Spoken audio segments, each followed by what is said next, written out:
smell something? Do I need a bath? You need a bath. Forest bathing. Forest bathing. What the heck is that?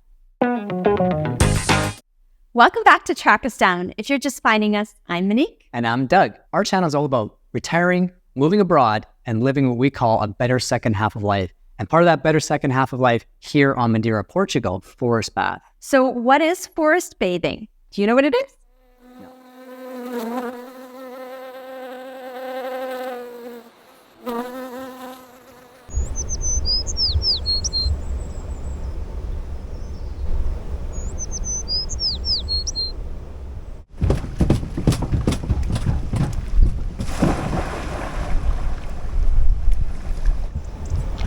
It's a little rinse off. Okay, so no, that's not forest bathing.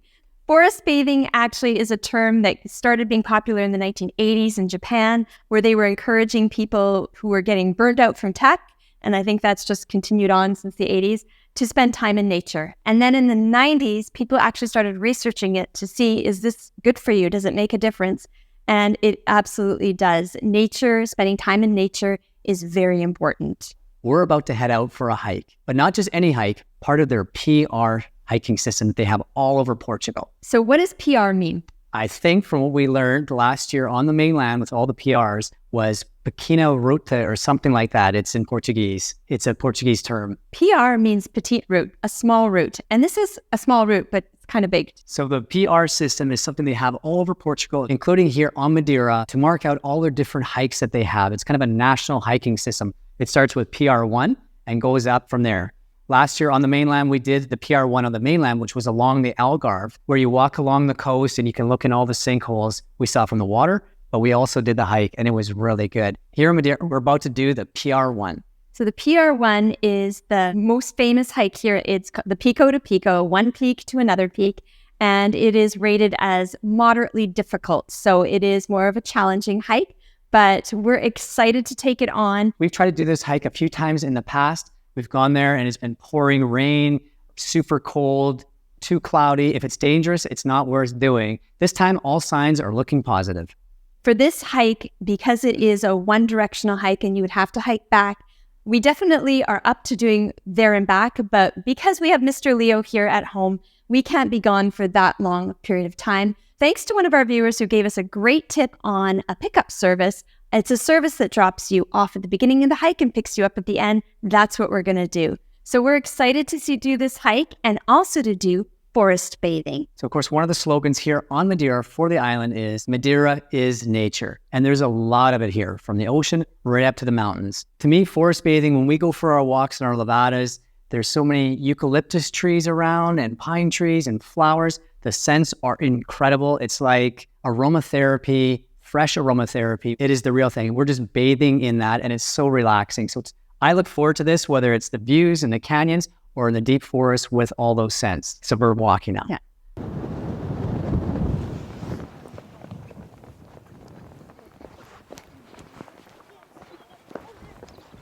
It could be a mixed bag of weather here. It already looks better than it was the last time we were here. I think we got about this far before the wind just got crazy and the rain. So this time, I think it might be a little bit of wind. We got some sun already, maybe a bit of a view. Either way, it's one of the iconic hikes here on the island and we can't wait to do it. Just take a look around.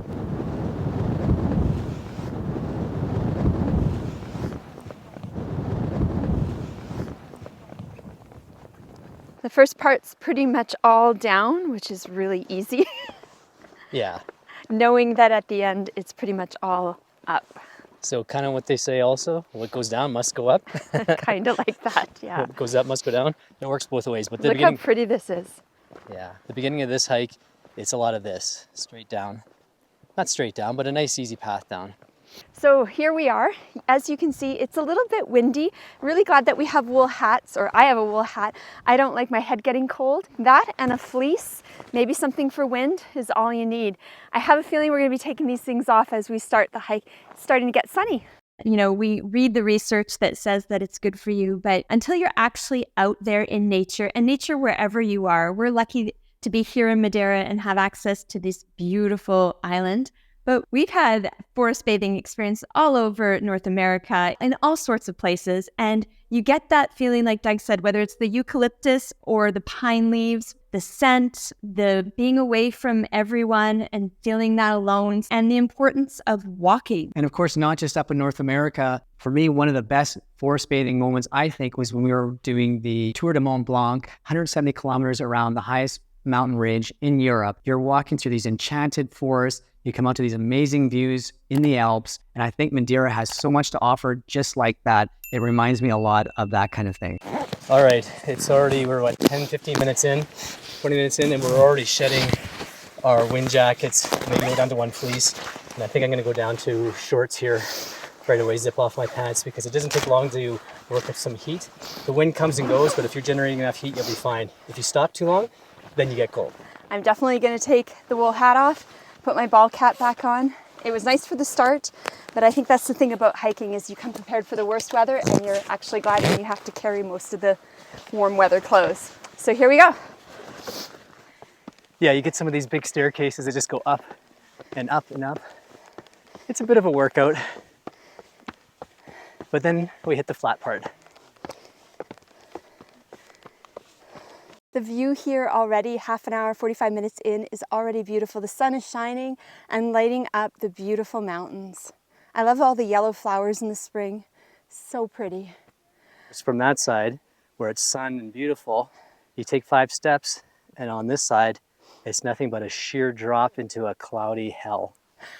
I don't know if I'd call it a cloudy hell, but I think if you're falling down there, yeah, it would be hell. Maybe. It's definitely, you can't see a thing on this side. This side's much nicer. But you know what? It's not windy up here right now. It's No. calm, which makes all the difference. I'm already going to layer down here again at our next stop. When there's not a wind up here, this walk is beautiful.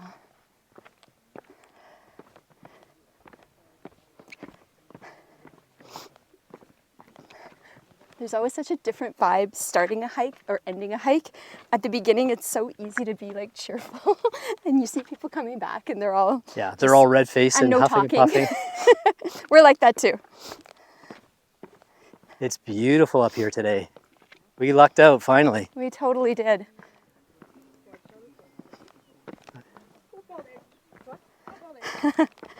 You're really like in the middle of the mountain here. It's actually quite warm here. Even through the cloud, you get a lot of warmth from that sun. It looks a lot colder than it is. I want to say it's a good 16 Celsius, and you feel the radiant heat from the sun. Gentle incline up. Let's go. So the path is really well marked here. The railing's great to have, but you do have to look at your feet where you're walking. There's some stones missing, so you're grateful for the side because it's quite the fall.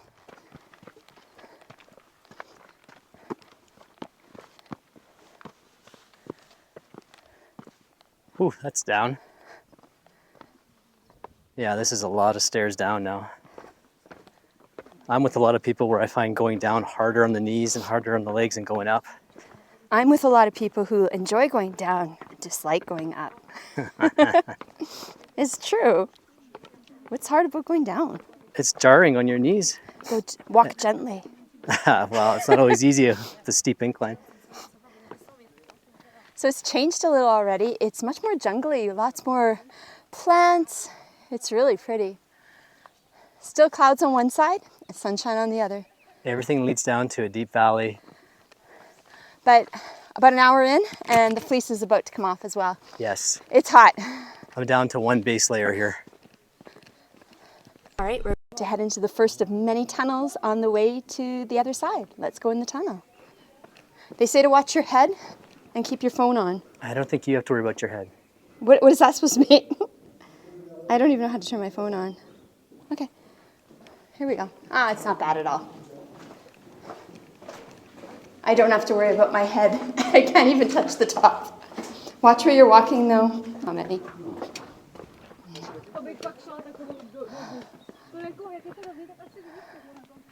All right, that was nice and easy. It's a beautiful path through the tunnel. I used the phone a little, didn't really need to. I can't even touch the top, so.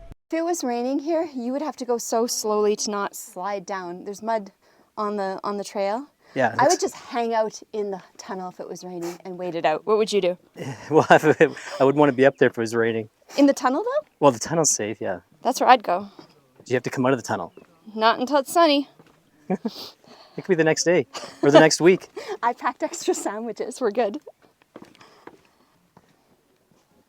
Yeah, you really got to watch your step here. This is all about mobility and balance. This is very steep, this stairwell, and with any kind of rain, this could be really slippery. The flowers and the mountain range up here is absolutely beautiful. Look at that. Everything is spring, so everything's coming into bloom. This is such a nice spot. You can see the path goes all the way around the other side of the valley.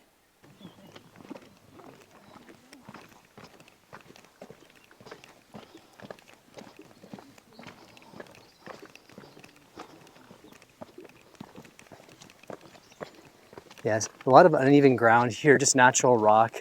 So mobility, again, is key.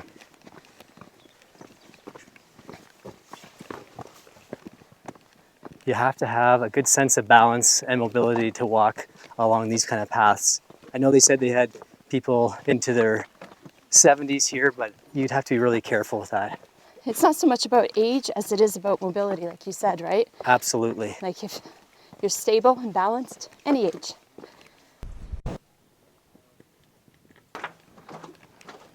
Coming out another tunnel. It was cold in there. Yeah. Wow. What a nice thing to come out to.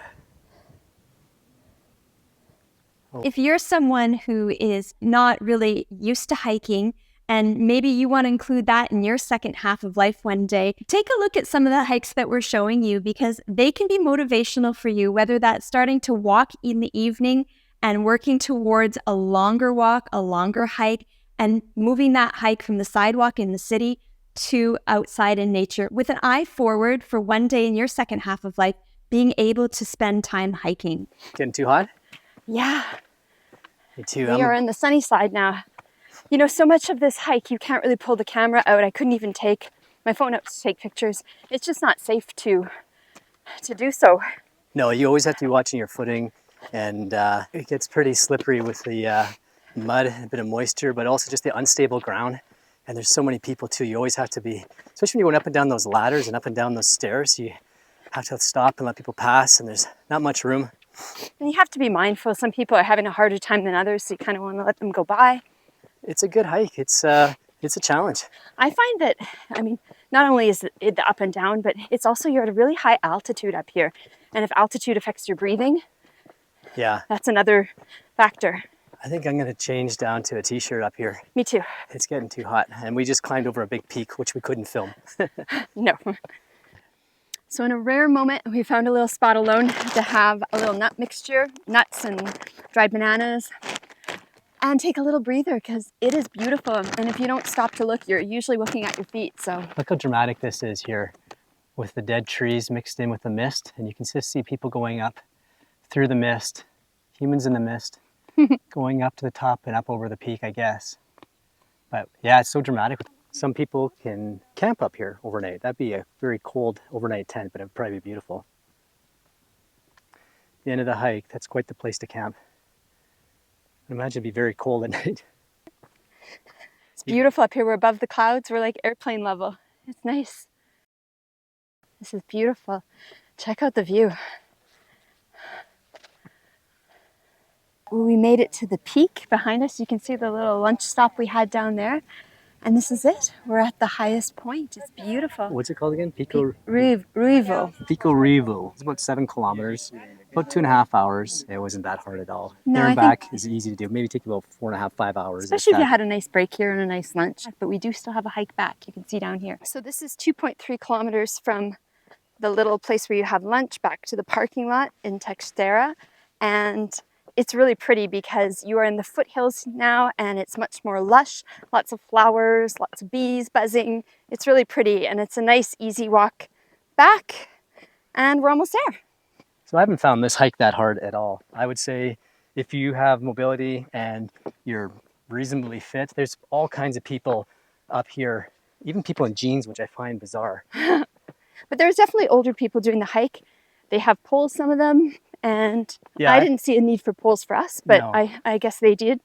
The poles were kind of a hindrance up here because there's so many people that you're passing Right. that you're always holding them out front. They're kind of in the way. You don't really need them. I mean, a lot of it is paths like this, and they just kind of get in the way. But some people, you know, if you're going up and you're out of breath or your legs are tired, they just step to the side, let people pass. But you know what? They're still out here doing it. Right. Good for them. They have these neat little shelters. I guess if you ever got caught in some weather, you could hunker down in here. In a storm, this would be so nice. Do you want to spend the night? No, thank you. We're almost back down at Teixeira. This is the parking lot on the other side. So when you walk Pico to Pico, this is one place that you could park and walk up from this way. They have an amazing, beautiful, modern little restaurant, and I think it's an inn as well. It is, yeah. And you can see the white vans. Those are waiting for people. One of those would be Pico Transfers, and they're waiting for you. And I see they have taxis too, so I don't know if they're booked for people or if you could just get a taxi maybe. We so enjoy this. Can't wait to do more hiking here. That hike was amazing. My legs are a little bit sore. What about you? Yeah, I'm sore after a hike, but it's a good kind of sore. So this is the PR1. We are definitely going to do as many more of the PRs as we can. Not to mention the Levada walks, but these dedicated hikes. There's so many to choose from here on Madeira. They keep you healthy, they keep you fit, and you can bathe in the forest all day long. We hope that maybe some of the ideas about forest bathing, walking, and hiking have resonated with you today, and that maybe you'll take a walk outside. Thank you so much for spending a little bit of your day with us today. And as always, check back in and Track us down.